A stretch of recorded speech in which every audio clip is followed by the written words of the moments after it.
Welcome back to Combat Mission, where we're going to take a look at smoke, what it is, how to deploy it, and how to use it effectively. What we're talking about here is smoke used as an obscurant, that is, smoke that players or a unit's tech AI have consciously deployed. This comes in two flavours, what I'm going to refer to as basic smoke and thermal blocking smoke. The basic smoke blocks unaided line of sight.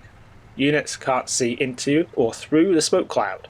This is perfectly adequate for the World War II setting, but once more modern technology starts getting involved, we have to bear in mind that units with thermal imaging equipment can see through it. The response to that has been thermal blocking smoke, which does exactly what it says on the tin. This is also referred to as multispectral smoke, or VRRSS, standing for Visual and Infrared Screening Smoke. For combat mission purposes, thermal blocking smoke blocks all a line of sight, including that from thermal images. On top of the type of smoke, another important characteristic is the speed at which that smoke is generated. In combat mission terms, we can broadly categorize that as fast, usually bursting, or slow. This is all to do with the chemical reaction that produces the smoke and the kind of projectile it's being delivered by. Finally, with regard to types, I probably have to mention white phosphorus here. Willipede is present in the game, but it's there for its effective smoke generation capabilities, and although in reality it is very nasty stuff, in-game it produces minimal casualties. There are plenty of different means of getting smoke out onto the battlefield. Combat Mission models 4. Smoke grenades, smoke dischargers, direct fire smoke shells, and indirect fire smoke shells. Smoke grenades are used by infantry. If you give them the pop smoke command, the game will generate a purple line in whatever direction they're facing, and they'll start chucking smoke grenades that way.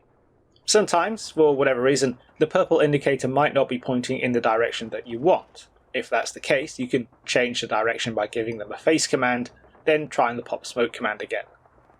Infantry smoke grenades are basic, slow smoke. This, coupled with the fact that it takes some time to prepare and throw the grenades by hand, means that popping smoke as infantry is not an instant response. It can take a while. Smoke discharges are found on vehicles and are also triggered by using the pop smoke command. Earlier types from World War II generally involve a small grenade launcher or mortar tube fired through the vehicle's turrets. As a rule, these have a slow rate of fire and slow blooming smoke. More modern smoke discharges are triggered electrically and fire off several bursting smoke grenades at once, which produces a bigger smoke screen faster. We can break these down into two subtypes as well. NATO vehicles generally pop smoke defensively, that is, the grenades detonate in close proximity to the vehicle to quickly mask it. Soviet vehicles, on the other hand, usually project their smoke grenades about 100 meters in front of them. This means that the smoke takes longer to deploy, it's got travel time, but the resulting smoke screen is far enough ahead to allow forward movement to continue. More modern smoke dischargers, especially NATO ones, are likely to be thermal blocking as well. Both smoke grenades and smoke dischargers have a limited number of uses in combat mission, so it's important to use them for maximum effect. Direct fire smoke shells are much more common in the World War II titles. These are used with the target smoke command, which functions exactly as the other target commands do, except it only uses smoke ammunition. This allows the vehicle, gun or mortar to accurately create smoke at a distance, which is all kinds of useful. Finally, indirect fire smoke shells are used by artillery. They're an option when you're setting up a fire mission. Indirect fire smoke almost always involves the use of larger smoke shells in greater numbers, so it's the go-to means of creating a large smoke screen. Artillery or mortar delivered smoke is always basic smoke though. Even in the modern titles, Combat Mission does not feature thermal blocking smoke for anything except vehicle smoke discharges. So with all that nailed down, what do we want to use smoke for? Fairly obviously, it's for stopping the enemy seeing things. But we can break that down a bit more. We can broadly give smoke three roles: a defensive role, an offensive role, and a deceptive role.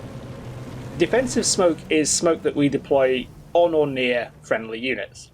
NATO-type smoke discharges are a prime example of this. They're there to break enemy line of sight as quickly as possible and, hopefully, prevent the loss of the vehicle.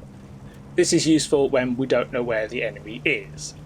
The problem with using smoke defensively, though, is that we're losing line of sight as well. That NATO vehicle that just popped smoke is now totally blind. And while that might keep it safe, it's not going to help it neutralize the enemy. Offensive smoke is the opposite. We dump that smoke on the enemy so that they're blind, unless they relocate or they have thermals. That way we can move safely and we can engage other targets. The two downsides to this is that offensive smoke is generally a lot slower to deploy and requires tighter synchronization to make the most of.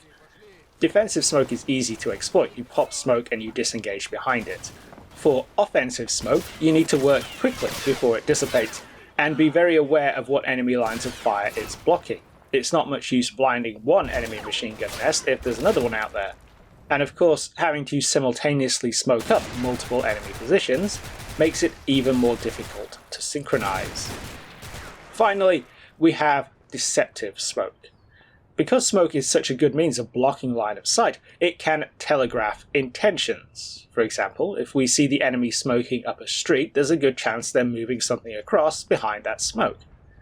So it's important to be aware of what you might be giving away when you use smoke, but also that neither you or the enemy can be sure what's happening on the other side.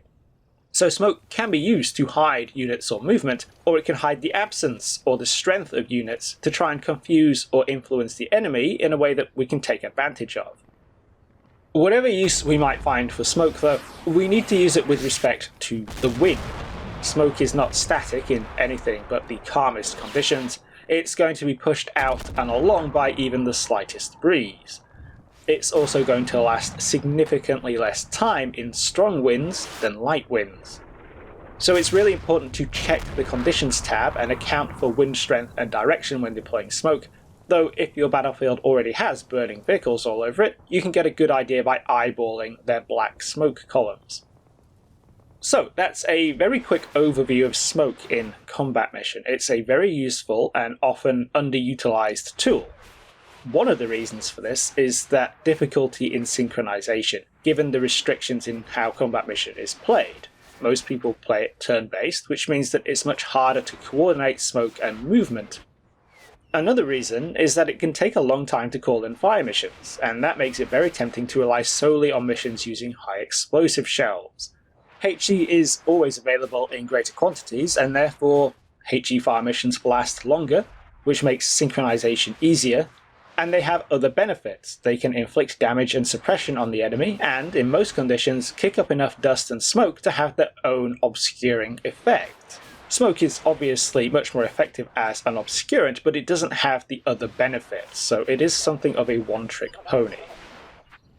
Hope you'll find that helpful. If you'd like to see these videos early and support the channel, you can do so via Patreon and YouTube memberships. Whether you do or not, thanks for watching, and I'll see you in the next one.